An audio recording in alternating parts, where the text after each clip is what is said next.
Genesis. Principle #10, Holy Living, looks at Genesis 6:1-11 and says, as society slides deeper into corruption and violence, God still expects and enables his people to live differently, as Noah did, who walked with God in a dark generation. 1. The setting, a world collapsing morally. Genesis 6:1-4 shows humanity multiplying and growing powerful, but not in a godly way. The sons of God take daughters of men however they choose, and the Nephilim and mighty men become symbols of a culture where strength, status, and sexuality are abused rather than submitted to God. The point is not to satisfy curiosity about the Nephilim, but to show that sin now shapes relationships, power structures, and public life. Verses 5-7 give God's devastating assessment. Every inclination of human thoughts is only evil continually. The earth is corrupt and filled with violence. God is grieved and decides to bring judgment by wiping out humanity, animals, and creeping things from the face of the earth. Sin is no longer occasional, it saturates the culture.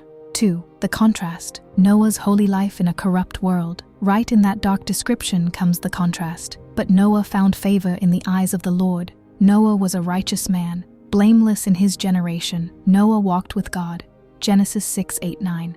Several key truths are embedded here. Found favor, grace, comes before righteous. Noah's different life is rooted in God's grace, not personal moral superiority. Righteous and blameless do not mean sinless, but that his life was marked by integrity and obedience in relation to God and people in the middle of a crooked generation. Walked with God echoes Enoch in Genesis 5. It describes an ongoing relationship. Daily fellowship, agreement with God's ways, and steady obedience rather than one-time religious acts. So Genesis 6 places two ways side by side: a world where everyone lives by appetite, power, and violence, and a man whose whole life is oriented around God's presence and word. 3. The principle, holy living as the world decays. The principle, as the world becomes more and more decadent, we should continue to trust God to enable us to live righteous and godly lives. Draws out this contrast and applies it. From Genesis 6:1-11 we see, decadence is not new. From early in human history, whole cultures have become normalized in evil.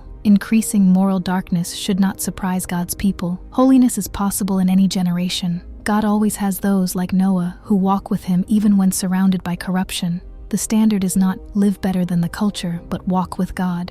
Grace precedes godliness. Noah's righteousness grows out of grace, found favor, reminding believers that they rely on God's enabling, not personal strength, to live holy lives in a hostile world. For believers today, this means refusing to let cultural decay become an excuse for compromise. Everyone does it. And instead letting Scripture, not society, define righteousness. Expecting pressure, misunderstanding, and isolation when living differently, but seeing this as part of walking with God in any age. Actively trusting God for strength, through His Spirit, His Word, and His promises, to pursue purity, justice, and obedience when the environment pushes in the opposite direction. In short, Genesis 6:1-11 teaches that even when every inclination around us is drifting away from God, those who have found favor in His eyes can, like Noah, still live righteous and godly lives, because the call to holiness is matched by God's grace to enable it.